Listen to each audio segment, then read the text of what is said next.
Hello. Before you disregard my comments because I'm a county versus a city resident, hear me out because I'm giving you a heads up regarding a legal violation which recently occurred by one of the city's offices and for which the city may be culpable. As you may know, a new statute, 1815-17B, was activated on July 1st, the Children's Library and School Protection Act. Part of that law requires that a public library shall not promote, give, or make available to a minor any picture, photograph, drawing, visual representation, or image of a person or portion of the human body that depicts nudity, sexual conduct, and that is harmful to minors.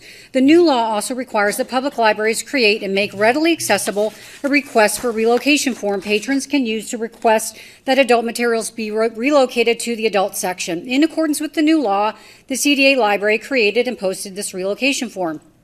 On July 1st, a concerned CDA patron and parent completed and submitted this form regarding this book, Sex is a Funny Word, shelved in the juvenile section.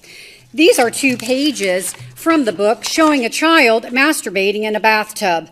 Besides the shamefulness of this trash being in CDA's library, here's where CDA is in hot water, pun intended.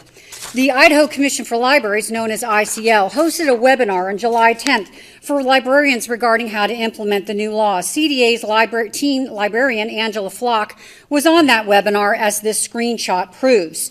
During that webinar, Angela pointed out that the CDA library has publicly posted the completed form ironically named Hart, Sex is a Funny Word, redacted. The submitter's name is Ethan Hart, and his first and last name are clearly shown on the form, even though the document is entitled Redacted. True, Mr. Hart's address and phone number are redacted, but his name is not. Angela Flock even boasted on the webinar that, quote, the request will probably be turned down, unquote. Keep in mind that this webinar is open to the public with dozens of attendees. During that same webinar, the ICL's public library consultant, Clay Ritter, told Angela Flock that it's a violation of a state statute regarding public records to publicly reveal the name of a patron and what he's checked out. Title 74, Transparent and Ethical Government, Section 108. Exemptions from disclosure, the records of a library that would reveal the identity of a library patron checking out, requesting, or using an item from a library. Despite that, as of today, that same form with the patron's name is still posted on the Coeur d'Alene Library's website. It seems to me that Mr. Hart has a grievance and even grounds to sue the city or violating the law. It seems that CDA City Attorney Randy Adams may have given inadequate advice to the library board regarding the new policy. And it seems that Angela Flock, in spite of being informed that Title 74-108 had been violated, did nothing regarding this violation on the CDA Library's website.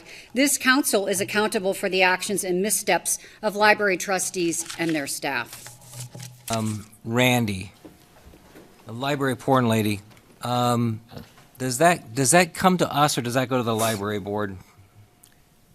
The decision on the book? Her complaint about yes, the decision on the book goes to the library board. That goes, and if they sued if they sued someone, would it be they would sue them or they would sue us? Well, it would sue the city. Which is the city. Which okay. The library is part of. When someone fills out one of those forms and they put their name on it, it becomes a public record. Is that true? That is true. But how does that jibe with the law that she cited regarding confidentiality?